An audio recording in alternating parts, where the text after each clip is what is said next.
Major support for Do the Math has been provided by Chevron, the Kern County Superintendent of Schools, Edison International, Valley Strong Credit Union, Panama Buena Vista Union School District, and the Kern High School District. With additional production assistance provided by these supporters of education in Kern County and throughout the state of California.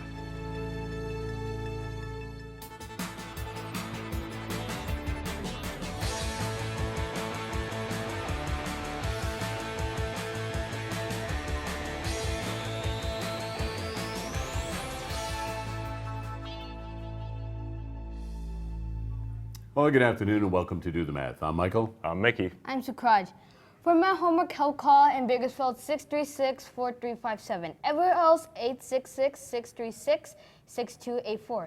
Email dothemath@kern.org. We're online at the dothemathonline.net. And on social media, Facebook, Instagram, Twitter, and YouTube. All right, nicely done. Thank you for doing that. So, Sukhraj, where do you go to school and what grade are you in? I'm in Stockdale Elementary, and I'm in 6th grade. Have you been at Stockdale for a long time or are you relatively new? I've been in Stockdale for my whole life, and in my whole school, that was my only school I've been inside. All right, so you've been there since kindergarten, so this is like your 7th year there. So you're going to have to go to junior high next year. Yeah, I'm kind of nervous. You're kind of nervous about that? Well, that's all right. It's going to be a new experience. What is one thing you're looking forward to? Like you anticipate is going to be good about going to junior high?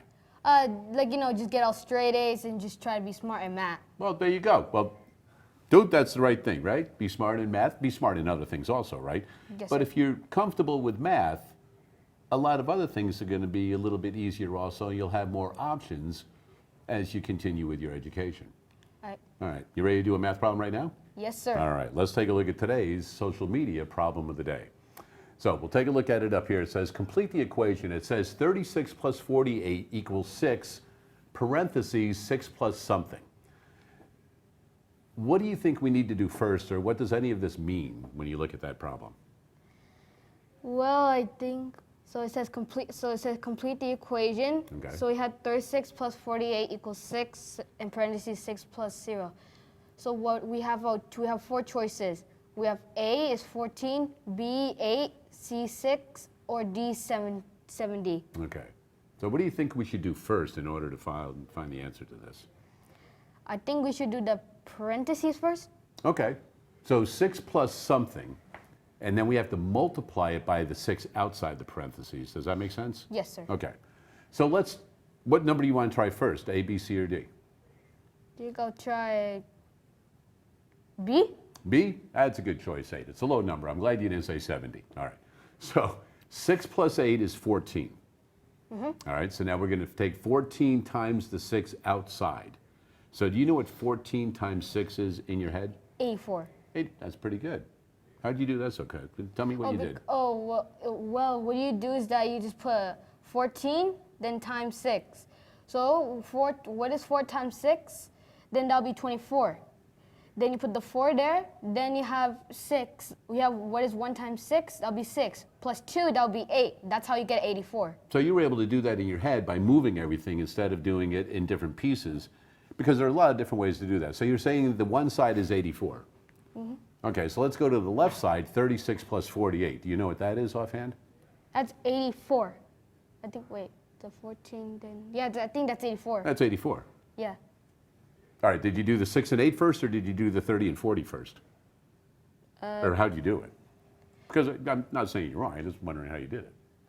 Okay, you mean on the adding part? Right, the 36 plus 48. Oh, so what you do is that 36 plus 48. So what do you take that is 6 plus 8, that'll be 14. Okay. Then you have 1 remain. So what is 3 plus 4? That'll be 7. Plus 1, that'll be 84. That's how you get your answer, 84. So you did everything that you would be writing down on paper that kids learn pretty much in class and did it in your head, but able to keep everything straight. Yes, sir. Does this make sense? I'm going to ask you something. If you went 30 plus 40, do you see where I'm getting that? 70. And I get 70, and then I do 6 and 8 is 14. 70 plus 14 is 84. Does that make sense? Yeah. Good. So there's 2 ways you could solve that problem. Guess how many different ways there are to solve that problem? 2? Well, there's more than 2. I don't know. I'm would say thinking of a probably different way to do it. 5 different ways to do it. But you Whoa. think B is the correct answer? That's the one you started with, right? You're going to go with B? All right, let's take a look and see if B is indeed correct answer. Ah, there you go. Nicely done, dude. First problem out of the way. Feeling pretty good? Yeah. There you go. 636-4357 is the phone number. We do have phone tutors available until 5:30 most Tuesdays and Wednesdays. Little reminder for you, Holiday Lights at Com is going on right now. If you phone in to do the math today or next week, you will have an opportunity to win a pass to go see Holiday Lights at Com for absolutely free. It is open now until December 30th. It opens at 5:30 every evening and closes at 9 o'clock. And if you would like to volunteer, all you have to do is be 16 years old. You go volunteer for a night. You will then also receive a ticket to Holiday Lights at Com, so you can go back and enjoy it at your own pace some other evening. So, if you're 16 and older and would like to volunteer at Com, you can simply go to our social media websites. We have information on there for you. And also, you can see some of the new attractions out at Com this year. It is a walkthrough event once again, as it was in the past, and it's back again for walking. Yeah, So- I know if we talked about 16-year-olds, for those of you seniors out there wondering, oh, what do I do for community service? I have to get so Right. many hours to graduate this year.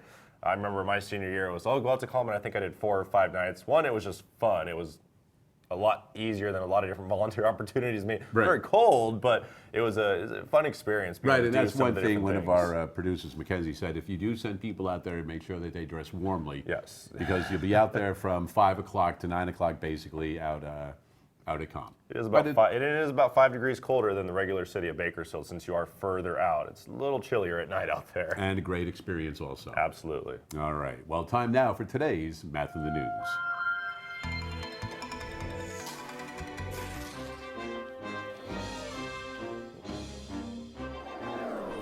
All right, time now for today's Math in the News. In studio with us is Brynn. How are you today? I'm doing well. How are you? I'm excellent, thank you. You are with the Kern County Public Health Department. That's correct. And what do you do with the Public Health Department? I am the director of Kern County So Public you Health. are the head honcho. That I am. There we go. I knew when I spoke to you I was getting in touch with the right person right there.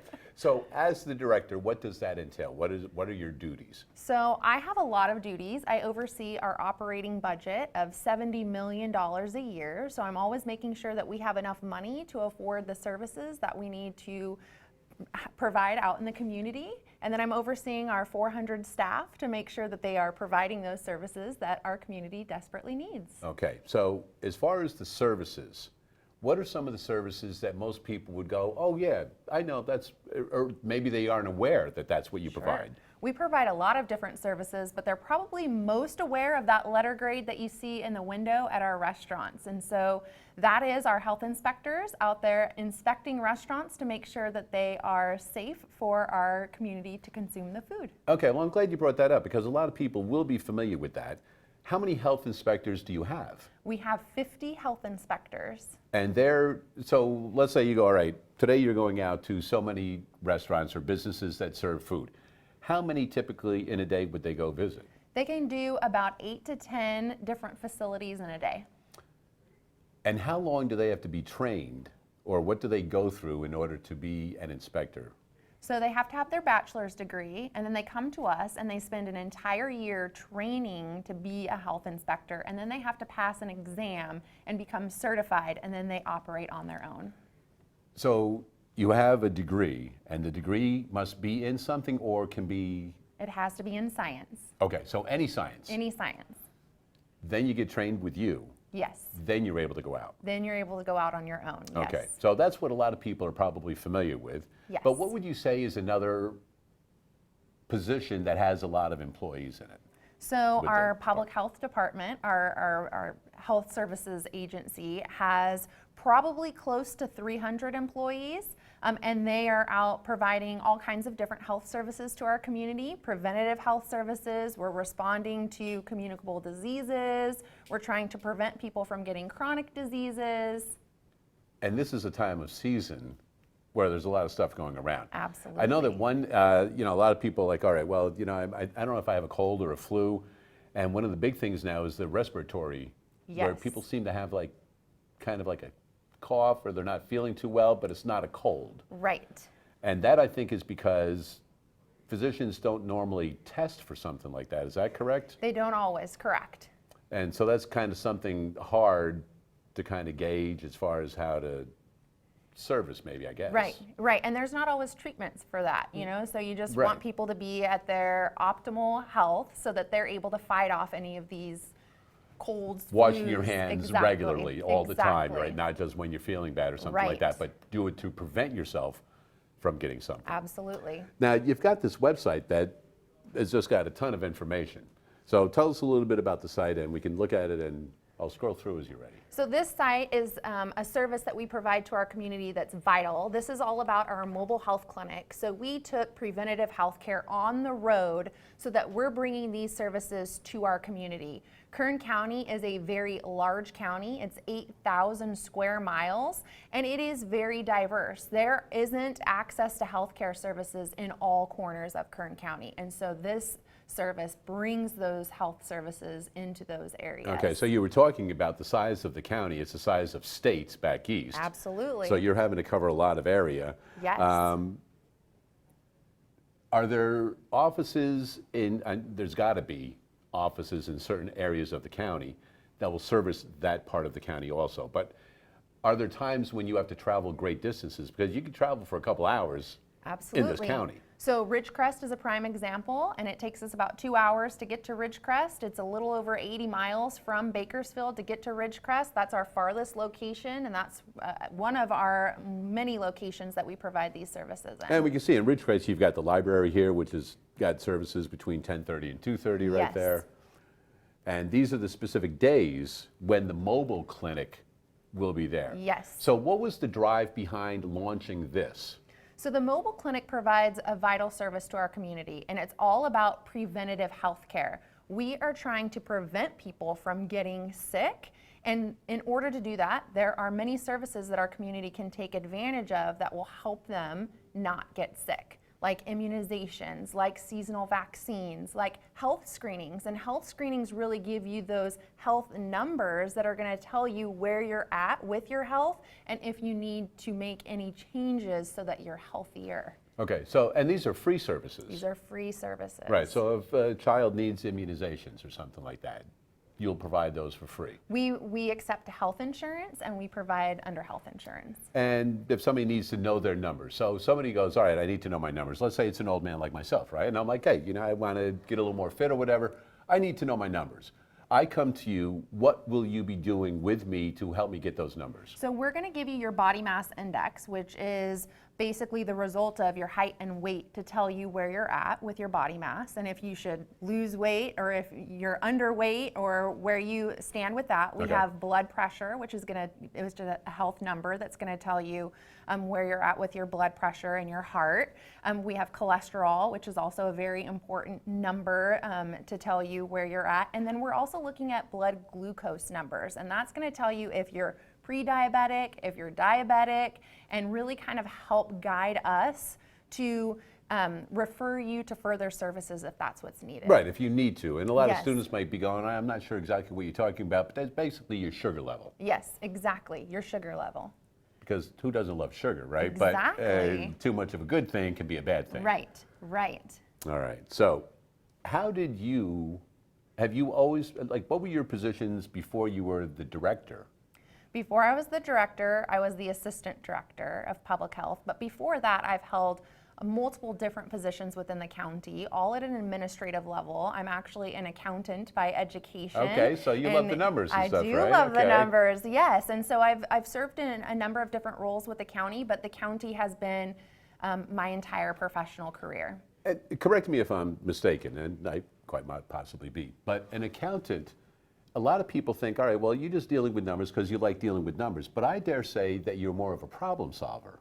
Absolutely, because you're not just adding or subtracting, but you're looking at what your budget says and what the costs of something are and adjusting line items and really trying to piece together a puzzle to solve any budgetary constraints or overspending, or if you have a reduction in funding, how are you going to absorb that and what's that going to look like? I'm glad you brought that up because a lot of students go, well, I don't want to do math all day. I don't want to just look at numbers. I don't want to be an accountant, something like that. that's not what you're doing, and that's why I had to ask you about that, because you're problem solving, and if you have that ability, you'll be more marketable and have more opportunities. Absolutely. But that's basically what you're doing, and that makes the job a little more fun, shall we say, every Yes, day, right? Instead of just going, all absolutely. right, I'm just adding a bunch of numbers and seeing if everything pairs up. Absolutely. Yep. All right. Well, Brynn, nice seeing you today. Thank you You for as coming well. in. I know you're a very busy lady, especially with everything going on in a county this size. Yes. That is today's Math in the News. 636-4357 is the phone number. We do have phone tutors available most Tuesdays and Wednesdays between 3:30 and 5:30. In studio, we have Sukhraj, a 6th grade student from Stockdale Elementary. And you guys, they kind of had it pretty easy so far today. So you ready to do a little bit of math? Yes, sir. All right. So I'm going to go to one of your packets that's not filled in yet, because the packets you have filled in, you said you're feeling pretty good with those. And we might get to some of that, but let's do one you haven't done yet. All right. So here we go. All right, Sukhraj, come on. So it says, find the quotient. So we have 1 1/2, You remember that? Yep, go for it. 1 1/2. There One we and go. a half. There we go. Oh, yeah. Divided by 4. All right, boys, take it away. All right, what are you thinking? Okay, so first we need to multiply these two, and then you need to add the top. Okay. So this is what you do. 2 times 1 is 2, then plus 1 will be 3 by 2. And then this is you do the division into multiplication, Okay. and then you do this. This is 4 1, but then we need this is a method you do. You keep the number, change the division into a multiplication, and flip the number. Instead of 1 by 4, we're going to do this. 1 by 4. That's how that. And then when you equal, so 3 times 3, 2 times 1 equals 3, and then 2 times 4 equals 8. All And right. that's your answer. You'll finalize your answer? Yes. All right, I'll check with Mike. Well, if you guys are feeling pretty good about that, then we've got 3 8s. Feels good to me. You ready to do another one? Yeah. All right, let's go. Ready? 2 2/3 divided by 4. Take it away. Right. So first we do the same method again. Multiply these two. So 3 times 2 is 6. Then plus 2 will be 8. So we put the plus there. So 2 times 3 is 6. Plus 2 will be 8 by 3. Again, we do the keep method, keep, change, flip. So 8 by 3, then you do you change the division into a multiplication. And then when it's 4 1, then you do the flip, and then that'll be 1 by 4. So 8 times 1 is 8, and 3 times 4 is 24. But wait, something. Hold on, double check 3 times 4 one more time. Yeah, what? Okay, wait, 3 times. Oh, hold on. Did you have the eraser? Oh, Yep, I forgot. there you go. Okay. So 3 times 4 will be 12 then. There we go, all right. It was my mistake. Okay. But something's not right. We can simplify a thing. So can we do 2? That's too small. We can do 4. That's the highest one. Okay. So what is A divided? So then we could do this. So A can go into 4. How many? It can go into 4. So when you cross this off, it will be 4 then, because 12 and 8 can go into 4. So then what is 12 divided by? Then this will be 4. Then let me change this. This will be a 2 then. If we do it by 4, then this will be a 2. Then if we divide it by 4, then because they can go into 4, then your answer is going to be 2 by 3. I think this is the answer. All right, looks good to me. Well done. Nice I job like with the way you're going simplification about also. it, you know, 2 by 3, 2/3. We know what you're doing. And the rapid thing that you were doing there, right? You've got everything in your mind, but then sometimes it comes out a little different, and then you're like, whoa, something's wrong there, and it doesn't look quite right. So that's good that you're able to notice that and be able to fix it. All right, so you've been doing pretty well so far. You ready for 2 problems now? Clear the board. Let's take a look at the screen together, and we'll have the kids at home continue with this also. So we have blank divided by 3/4 is equal to 8/9. So we'll just go ahead and work on that problem first. Okay, so what do you do? So let's say this. So let me give me an example. Let's say this.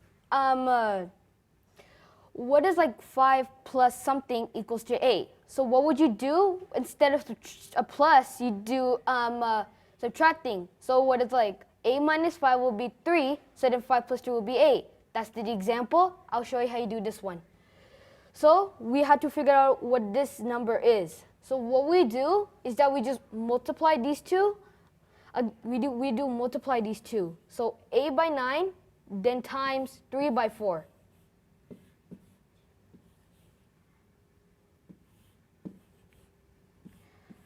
So it's been 24 and then 36.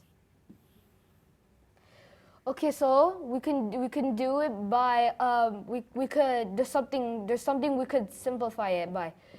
So let's see, 24 divided, you can go both of them and 4. So what is 24 divided by 4 will be 6. And if we do it by 4 again here, this will be 9. Because what is 4 times 9 will be 36. So you put in 9. But wait, we have another one we had to simplify. What do you think we can be? I think we can do it by 3. So what is 6 divided by 3 will be 2. And then 9 divided by 3 will be 2 by 3. I think this is the answer. 2 by 3 will be our answer. So you're saying 2 over 3 divided by 3/4 equals 8/9? Wait, hold. Not saying you're right or wrong. I just want you to confirm that's what you want to plug in. So now Yes, go I ahead and think do that yes. problem and So check yeah, it. I would say to check it, just go through the steps like you did previously, and if it equals it, then we're good. Meaning, do your keep change flip with this problem. And if it equals 8/9, then we're good to go.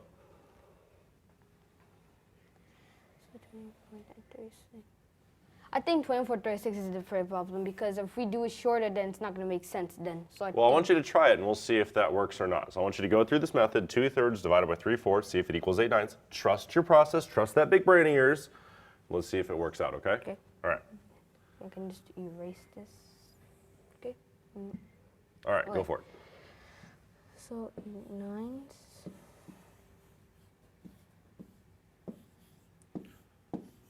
Ooh, just this problem. Pretend this didn't exist. Pretend this doesn't exist. I want you to actually just solve this, and we'll see if it equals 8/9. All right. Because you solved for the missing piece. Now we're going to plug it in and see if it works, then you're good. All right. Then you do the keep, change, flip method. Okay? Keep the number. I like to call it change, Kentucky chicken that's fried in class. The kids seem to love that one. But I like keep change flip too. Then 4, then 3, then you do flip it. So then we can multiply it 8, then 3 times 3 is 9. Hey, That's did our it match? Yeah. Yeah, it did. And that's the cool thing about when you simplify numbers, it's not going to change the answer to your problem.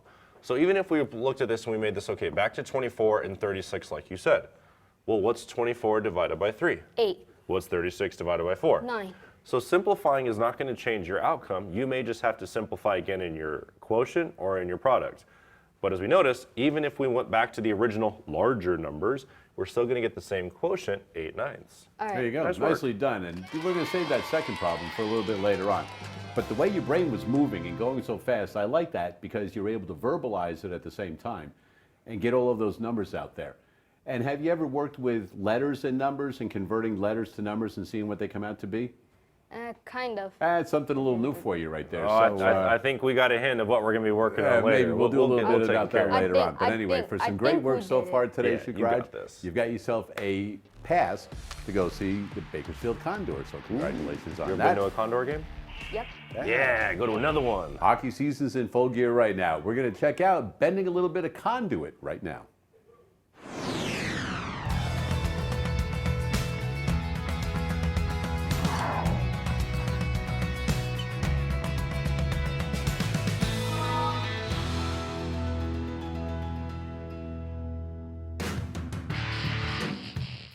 We are out here at the training center for the International Brotherhood of Electrical Workers here in Kern County. David, we're out here with David. He's going to teach us a whole lot about getting electricity into homes, into offices, and everything else we need to do. David, what do you do out here at the training program? So we're the Kern County Electrical Joint Apprenticeship Training Committee. We work in conjunction with the Union 428, and we train apprentices through a 5-year program. They can have 0 experience whatsoever. Most of their experience comes from on-the-job training, so you actually work and make money as you go to school. And then they come to school every 2 weeks, and we train them how to bend conduit, pull wire, and just do everything they need to do to be successful in the electrical field. Awesome. So that's the first thing we're going to do. We're going to talk about conduit, right? Yes. Okay, so this is conduit. Yes. Explain. So this is conduit. This is specifically called EMT, or electrical metallic tubing. It is thin, so we use this mostly for schools and offices, anywhere that's not very hazardous as far as gases and stuff. Okay. So what this is a raceway for wire for us to pull it from point to point to provide power for receptacles and light switches and things of that nature. And we were talking about that earlier, it being a raceway. It kind of guides your wires Yes. from point A to point B. Yes, a lot of the time this will be hidden behind your walls or up in your ceilings. So for us to be able to move wire easier, it's easier to do it through a raceway such as conduit, and it also protects it Yeah. for Because that was what I was thinking. It was Yeah. more of protective versus So it that kinda does idea. both, yeah. Okay, so we're going to see how we bend conduit, because we don't just go from point A to point B. Sometimes we have to. Yeah, we have to bend it and move it around certain other obstacles. All right. So this is Andrew. He's one of our 2nd-year apprentices, and he'll be demonstrating bending a 90-degree bend. Okay, so show us. We're going to go from where to where with this conduit. So we're going to go from the left side of box C on the top right here, and then we're going to go to the top of the left side of box A. Okay, so we need to do a 90-degree. Yes, a 90-degree bend. Okay, so the way you go about it is get like just a scrap piece, put it in here, just to get we're trying to get our dimensions right now. So get this, and then your trusty level. which is very cool. I don't know that I've ever seen one that has the magnet on it. I love that. And then you're gonna go up right here to get your measurement. Okay, make sure that this is level so you get an accurate measurement. And it's gonna be 23 3/4. Always remember that when you're planning a run for your conduit to measure back to back. So over here, we'll go, and this is gonna be 7 3/4. Okay, so now we have some math to do to figure out Yes. how that bend was going to work. Yep. Okay. So with Andrew, as he bends his 90-degree bend, there is this radius, and the friction causes the pipe to gain some inches. It'll actually gain on average about 2 inches to 2 3/4 of an inch. And when you say gain, like it literally gets longer. So it'll actually get longer a little bit, and it's just because of this radius, and like I said, because of the friction of him actually bending it. So to account for that, so we're going to bend for our stub first, and we'll do the math for that. And to account for that, we have what we call take-up. And there, for every size pipe, there's a standard take-up. So he is using 1/2 inch EMT, and our standard take-up for that is 5 inches. So to figure out his stub and where he's going to mark for his bend, he's going to take his 7 3/4 inch stub measurement and subtract his take-up, which gives him 2 3/4 of an inch. That he will then put a mark, and that's where he's going to begin his bend, to where he could get 7 3/4 after he bends it.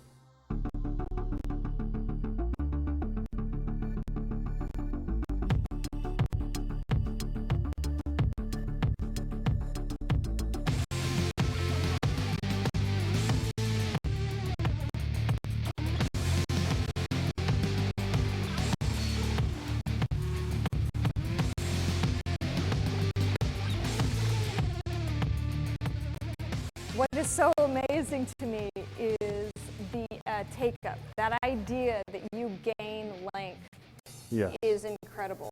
Yes, and with gain, so that is EMT, which is really easy to use because we could cut it and it fits in any connector. But there's we use also conduit called rigid, which is a lot thicker and has to be threaded. So if we know the gain, we can also use that to actually get both of these and cut for it first before we bend so that we can thread it, and then utilize the math that way as well so that we can pre-cut it and we can account for all the growth. And it'll actually have the leg and the stub accounted for at once. Okay, and we're going to see how we pull some wire here after a bit.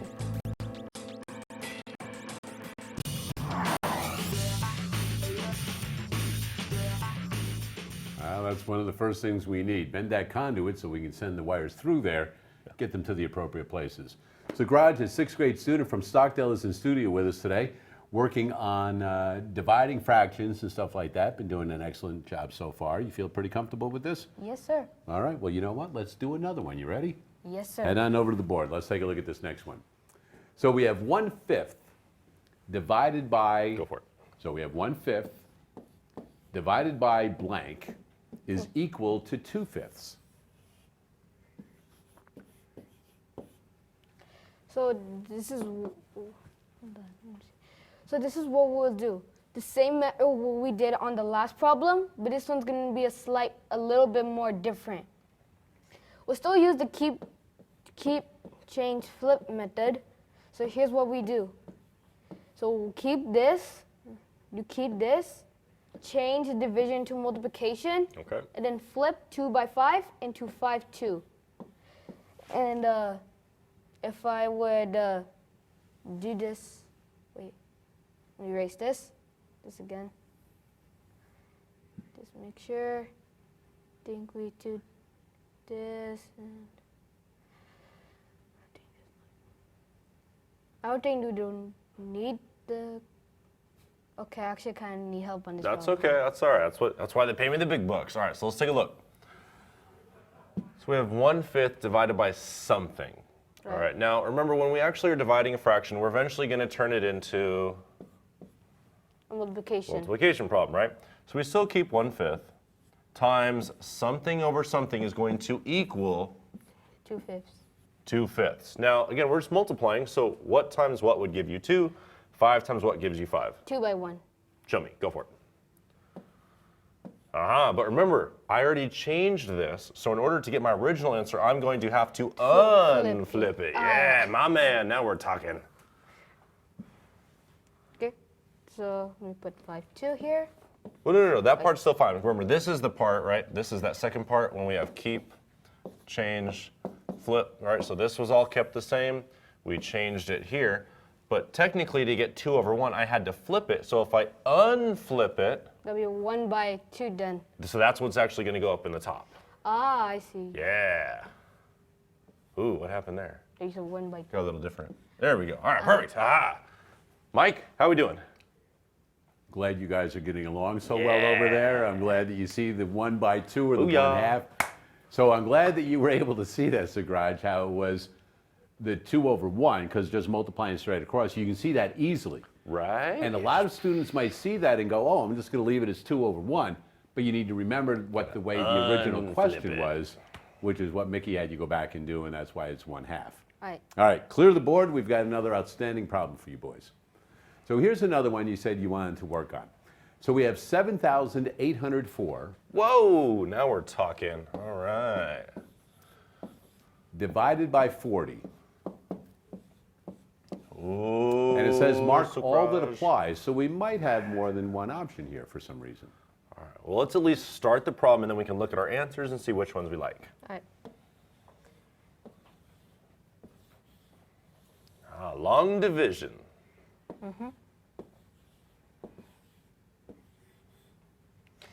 So, let's see.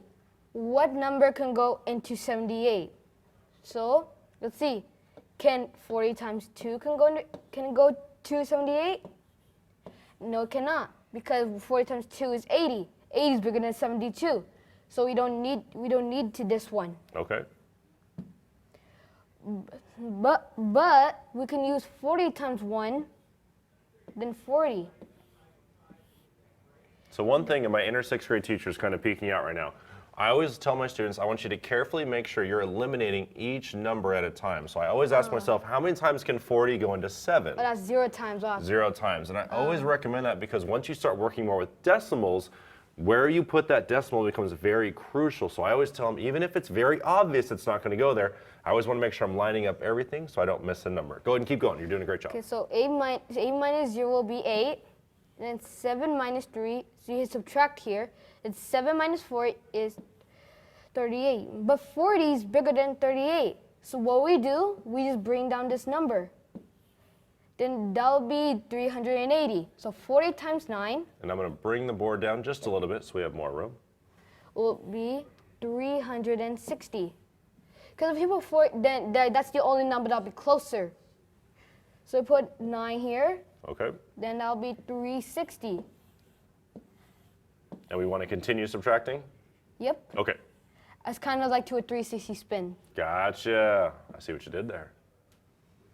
So we have 204 cents. Because we dropped the 4. I like it. I'm loving it. Nice arrow. Okay, so let's see. What number can go into 204?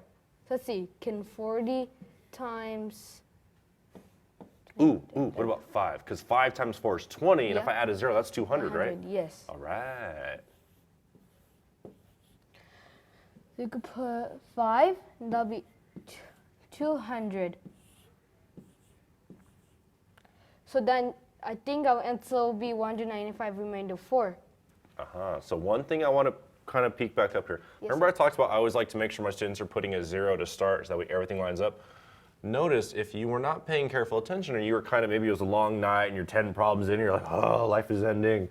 And you look and you're like, oh, wait, I need another number up there. Do I technically need a number up there though? Yeah, I think... See, now that's when the confusion comes in, right? So let's think. Oh. How many digits are in here? 4. How many digits have we put in the quotient? 4 because the zeros there. So technically this has already been covered, so I always recommend that we line everything up really nicely on the top. So let's put those numbers back in. So we had a 0 over 7, and then how many times could 40 go into 78? 1 time. So we're going to put a 1 right above that 8. Yeah, and then we put 40 into 380. How many times to make 360? Let's put a 9 up top. Love it. And then our last one, 40 into 204. That'll be 5. 5 times. Now when you look at it, does it seem like we're missing anything? No, Or does it no. line up really nicely? I think it's lined up really nicely. And that's one thing I highly recommend is even if that first one you're thinking it doesn't go in, still put that 0 there so you don't accidentally create too many. Because now, depending on the answer options, let's take a look back at the board and look at those answer options there. Okay, so nothing's a decimal. That's what I was worried about because if we look back at our problem, if we did not have that 5 here, some students may think, oh, well, I can put another number there. But if I was going to a decimal answer and not a remainder that they have on your paper, the decimal would have to go there. Does that make sense to you? Yeah. So we always want to make sure we're nicely lining up our quotient digits above our long division problem. But luckily, we don't have a decimal answer. We're looking at some remainder options. So let's look. We have 195 remainder 4, 195 on its own, 195 remainder 36, 195 remainder 9. So what we'll choose, that will be 195 remainder 4, because we have the 4 there. Then this will be our answer then because remainder, because there's no decimal on the question on the answers. So we don't even need to make a decimal, do we? Yes, so our answer will be 195 remainder 4. And you are correct. Now, one question I have for you, sometimes in those problems they'll say mark all that apply. Do you ever get nervous when you're like, there's only one answer, but it says mark all that apply? Yeah, there's only one answer. Yeah, they try to trick you and you're like, oh, there must be more than one answer, but you're like, no, that's it. Yeah, it always gets in the question. Awesome. Well, I'm glad you noticed that, hey, if this is a really specific answer, there's only one thing we can pick, and you saw it. So nice job. Nicely done. And we'll do a little error analysis with some of those options a little bit later. But right now, we're going to learn a little bit about circuitry. We are back out here at the International Brotherhood of Electrical Workers with David. Now that we have gone ahead and bent some conduit, we're going to learn about wiring up our homes, our offices and schools and such. Yeah, so this is our circuitry lab. What we use this is just to simulate wiring up different types of receptacles, and we have different types of switches. How we decide which ones we're going to use is just what the application is. If we're around water or sinks, we have to use what they call a GFCI receptacle, and what this does protects. It's just an additional protection, so if there's any water that splashes or any short circuiting, it'll actually trip this. And so that- it protects people and your And that's the equipment. one with the little funny buttons in the middle that we see at our houses that Correct. we have to and hit your every once in a bathroom while. specifically, Mhm, right, okay. right by the waters in the sink. All right, very good. And so we've got all these different colored wires. What are the different colors for? Okay, so most of these are what we call trade standards. They're not requirements. They're just like an understanding so that we know what we're dealing with. The only ones that are required is we have green for a ground. What that does is provide a path for a short circuit. It's the easiest path to ground. So if there's a problem, that's the only time that should be used. Our white is our only other required one, and that's a grounding circuit. And what that does is, because there's 3 phases and the way power works, it'll actually take the amperage, the unbalanced load, back to ground. So those Okay. are the 2 required. Everything else, these are what we would call our hot wires. This is actually where most of the power comes from. Okay. And those are only, the different colors are just by its circuit number. Fantastic. All right. So go ahead and let's see how we wire up. Okay, few things. so what we do is we have our power source here, and this is where we'll begin. We'll just take one hot wire here. We'll take one neutral and one ground, and with this we can wire up a receptacle and a switch to power up these lights. Okay. So use our raceway. That's right, our raceway that we just learned about with our conduit. Very nice. So we're going from the top box. Where are we headed? Just to that We'll second head one to down? this bottom 6, Okay. and then we'll head to this 3. I'll put a receptacle here and a light switch there. So these up here, these are really thick wires, and then these are much thinner. Why is that? Okay, so we talked about amperage. Okay. And what amperage does, as we use power, it causes heat. And so depending upon how much amperage we're using, depends on what size of wire we use. So here we're not going to use much amperage, maybe up to maybe 1 amp, 2 amps. So the thicker ones can tolerate more. Correct, it can handle more amperage because of the heat, and it won't break down. If we put too much amperage on a wire, it'll actually heat up and disintegrate. Okay, so we'd be doing thicker wires maybe into the home initially, and then, Yeah, exactly. okay, That's a good way of looking at it. and then they break off from there. Right. Okay. And those are, So this is a multi-tool. We use this for wire cutting and wire stripping. okay. And stripping the wire is for what purpose? So because of this insulation, it protects, your conduit, your raceways, and you from actually touching the exposed wire where the power is. So we need to expose some of that so it makes a good connection on your devices. Okay, so our safety lesson there is that we don't ever want to touch exposed wires. Correct. Okay, so as long as it's got that covering on it, we're good. Right. Okay. So once we've got it stripped, we're gonna join that up with Correct. the thicker wires? Yeah, well, this is our main power source Yep. coming in. It'll be hook it up to your power source last, and that way you don't get shocked. Okay. So what I'm doing is there's 2 different ways to wire this receptacle.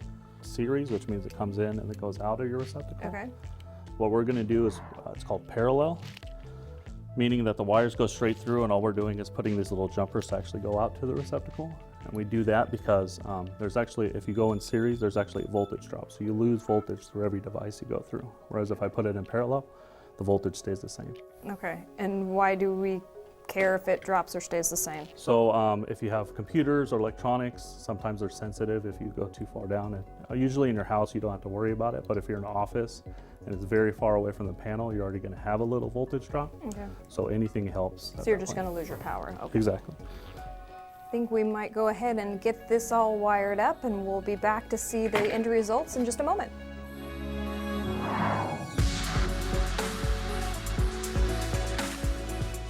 All right, and we'll have another opportunity to visit with them and talk about some job opportunities in the electrical field. In studio, Sukhraj, a 6th grade student from Stockdale Elementary. You guys just got finished working on that division problem, and we saw that the answer was a 195 remainder 4, but we wanted to talk about the other options that were there and why they would not apply, but why they're even there in the first place. So option B, do you guys have an idea why 195 would be an answer there, or why they would have that? What do you think? Wait, hold on. Can you repeat the question again? So we know the answer is 195 remainder 4, but on the test they give an option of 195 with no remainder. Why do you think the person who made the question would put that in there for students to see? So that people could choose like 4, like those 4 answers, to see like which one is correct. When they say they say that one answer has to be correct. If there's like a question that I just asking us like, oh, select these select two answers that go onto this question. So they're just trying to find out that which is the correct one that will go in it. Gotcha. Now let's take a look at the problem you did. We got a remainder 4, but what if a student just focused on the top part and said, oh, 195, perfect, and they forget all about lowly little 4 down here? Could they potentially think the quotient or the answer is 195? They could think it is. Aha, so that's what they're trying to do. They're trying to see if a student, not only can they divide with typical long division, what we call standard algorithm, just dividing the way people think you should, typically, or are they going to know enough knowledge to say that, okay, it is 195, however, there is a remainder 4, and this is important to the answer. So they are testing students to see how much of the division do they truly understand, because that may tell a teacher also, hey, if I'm looking at a student's grades and I say, hey, I noticed you got 195, which is correct. What about your remainder 4? How to complete that's your problem. Then like, oh, I need to fill this out. You cannot leave it empty. Exactly. So again, as a teacher, as someone who's looking at that data, seeing what choice the student made, sometimes it gives me insight to say, okay, the student understands how to divide, but maybe I need to spend a couple minutes going over if you have a number left over, we call that a remainder. So it gives helpful information to the teacher, so that's why they put 195 as an option. Now let's take a look at option C here. It says 195, remainder 36. Now that's way different than what we have as a remainder 4, correct? Mm-hmm. Where do you think someone would get a 36 from? We have 4 as a remainder. We're 36. It just seems like it kind of came out of the blue here. If they did not, they're like, oh, if they said like, oh, I'm just gonna leave 195 and 36 right there, because then if they did even, then let's say this, so 40, the thing I'm thinking is probably somebody saw the 40. That's where I was kind of going to go. So what's take 40 path, minus Nick. 4? 40 minus 4 will be, so that'll be like 36. Aha! See where the 36 might come from? Because students might think, oh, it's a remainder of 4. Well, if it remains, I gotta get rid of it somehow. And what do I? So well, I guess I could subtract it from the 40, because if we turn this into a mixed number, this is technically 195 and 4/40. So the 4 and the 40 do become relatable here later in math when you're getting answers as a mixed number as opposed to a remainder or a decimal. So they do have something, they do work together. Sometimes students, though, do forget what the 4 could mean as a remainder, or they begin to kind of do other steps that aren't necessary. But again, as a teacher, it would show me, okay, I need to focus in on them understanding what a remainder is and how to write out the answer. All right, let's take a look at that last option, 195, remainder 9. So let's see what you guys come up with for this one. What do you think? That's the second biggest. That's the second biggest one. So why do you think they have remainder 9, though? Where do you think a student could get a remainder 9 out of everything we've been doing?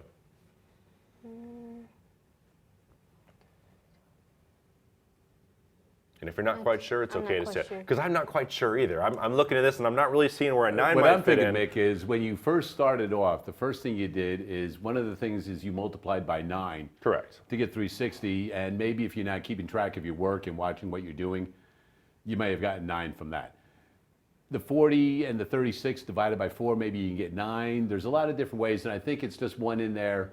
I feel like when we teach strategy, test-taking strategy to students, we always tell them there's one answer that's probably just get rid of not really close. And I'm thinking that 195 remainder 9, there's not too much that relates to anything else in this problem here. But you guys have done the other 3, I would say, are valid enough where if a student made a small mistake, maybe. But that one right there, I'm not quite sure where it Some fits great in. error analysis, though, and the best thing was you guys got the problem right the first time around. That's right. So we just wanted to take a look at some of those other options right there.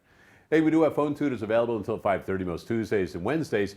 Right now, we're going to go back to the electrical workers and check out some of the occupations available.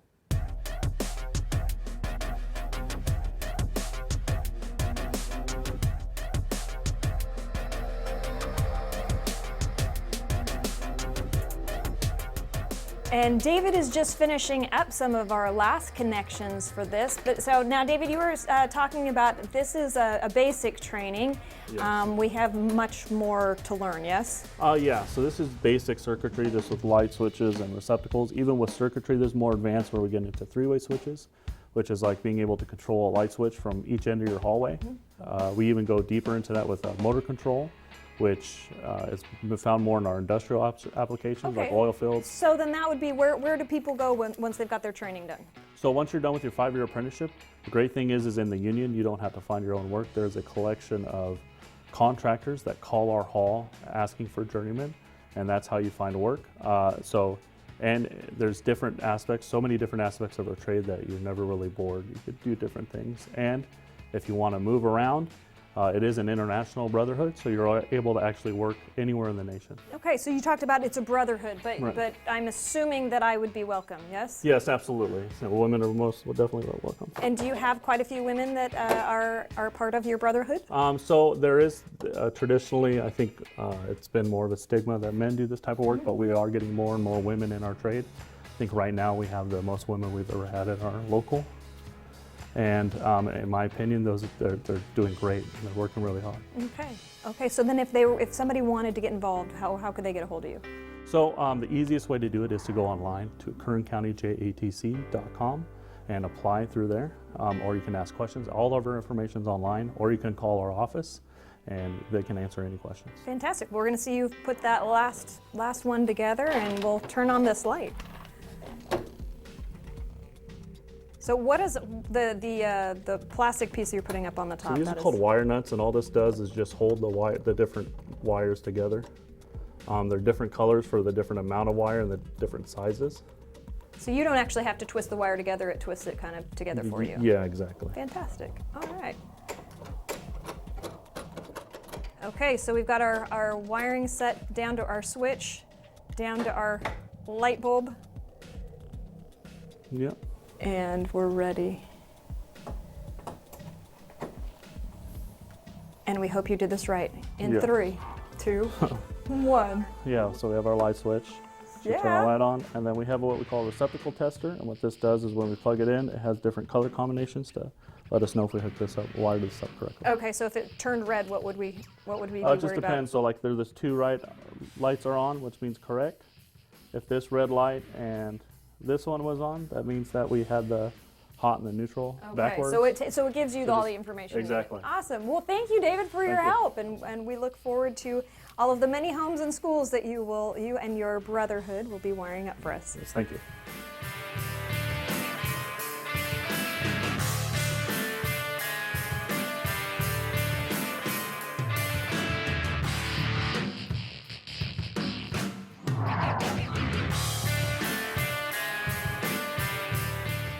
And there we go, a little bit of more math in the real world. In studio with us, we have Sukhraj, a 6th grade student from Stockdale Elementary. He's been doing some great work with decimals and fractions today, multiplying, dividing, and all sorts of stuff. So one of the big things, and something that you started last year, was working with percents, fractions, and decimals. You're doing it again this year. And when you go to junior high, I know there's a lot of things you're anticipating, but one thing I can promise you that you'll get in junior high is fractions, decimals, and percents again, all right? So you and Mickey are gonna work on this one right now. You've got 10%, but you need to do something with that. So we need to make it into a decimal. That's what Okay. we want. So basically, when we have a 10 decimal, if we have 10% and we make it to decimal, we have to move here. We start from here. What is here? What'd you just make? What'd you just make? Because some students are like, decimal. what is A here? point. Aha! So we make a point here, and then we can go 2 times because it's a decimal. A decimal goes 2 times. So we go 1, then 2. Then this is our decimal right here, and this is our 0. Ah, so let's write it in over above the decimal. So this will be 0.1. Since see, this is a 0, and we don't have anything here. So what we fill up is a 0 because we don't have anything to fill it up. Got it. So our decimal is going to be 0.1. I love it. All right, our fraction? So let's see the fraction. So we can do 10 and 100. We had to 10, but decimal would be the 100 then. Because every percent, what's the biggest percent you can get? Like if you're taking a 100. test, like I want to get a 100. 100%. So Yes. every fraction is over 100. 100. So let's see. We're going to do the same thing like what we did up earlier. Okay. We had to simplify. So let's see. What can we simplify? Oh, I know. We could do 10. So what is 10 divided by 10? it will be 1. Then 100 divided by 10 will be 10, because what is 10 times 10 equals 100. So our answer is going. So on a fraction is going to be 1 out of 10. I love it. Now, quick question for you. What's your reasoning? And I always love to ask students, why do you move the decimal 2 times to the left? Well, probably I think it's probably those two. But like, if you had to give a mathematical rule as to why. I'm not sure. Our teacher just told us how to do it. And that's okay, and a lot of teachers do, because at 6th grade, it's more of, can you do the ability rather than do you understand the reasoning behind it. So I'm going to try to show you a little bit of the reasoning why you move it 2 times to the left, and it's not always my teacher told me so. I'm guilty of it too also, but I do like to show my students a little bit extra.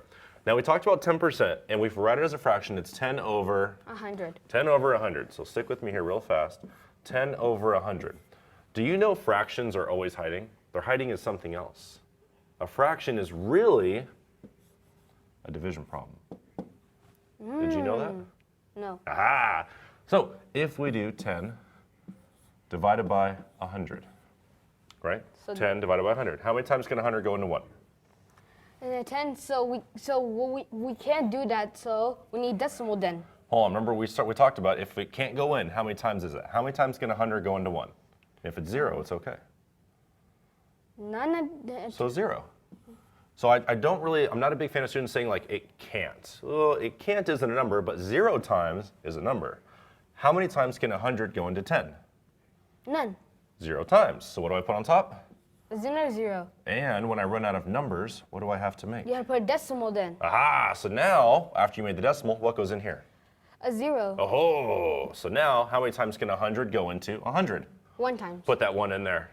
Oh, what do we notice? 0.1. Does it match? Yes. This is the reasoning why we get to move it to the left 2 times. This is the actual mathematical reasoning as to why we're allowed to do that. Once you've mastered the understanding, then we can use it as a shortcut. Is that a little insight for you? Yeah. That's it. Nice. Nicely done, boys. Well, you know what? We have holiday lights going on at COM right now, and you can win tickets by calling Do the Math next week. Also, this weekend, last week we had the opportunity to have Erica come in and tell us a little bit about the Bakersfield Nutcracker that is going on. That is going on right now. You can see the tradition is continuing. That is happening this weekend, December 8th, 9th, and 10th. We had Grayson and Ella, 2 of the dancers that will be on stage in the Nutcracker, in studio with us last week, and they were kind enough to come in and talk a little bit about some of the math behind the dancing and stuff like that. So you can always go to our social media pages, which are Facebook, Instagram, Twitter, and YouTube, as Sukhraj told us earlier in the program. And on there, you will be able to find last week's program. You'll be able to find Erica and Grayson and Ella. You can check out that information. You'll be able to find out more information about the Nutcracker, what goes on behind the scenes, some of the math behind all of the dances and things like that, the angles that they take with their arms and legs and things like that. Anyway, did you learn a little something today? Yep. Good. That is exactly why you're here. But there's an even bigger reason why you're here. Did you have fun today? Sure I There you did. go. All right. That's what we want right there. Hey, you know what? Until we continue to meet again, continue to do the math.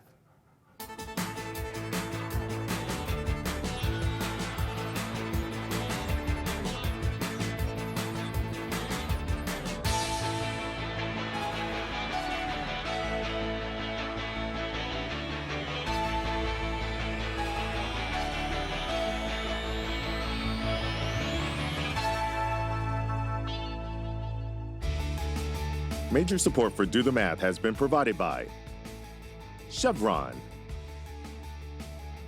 the Kern County Superintendent of Schools, Edison International, Valley Strong Credit Union, Panama Buena Vista Union School District, and the Kern High School District. With additional production assistance provided by these supporters of education in Kern County and throughout the state of California.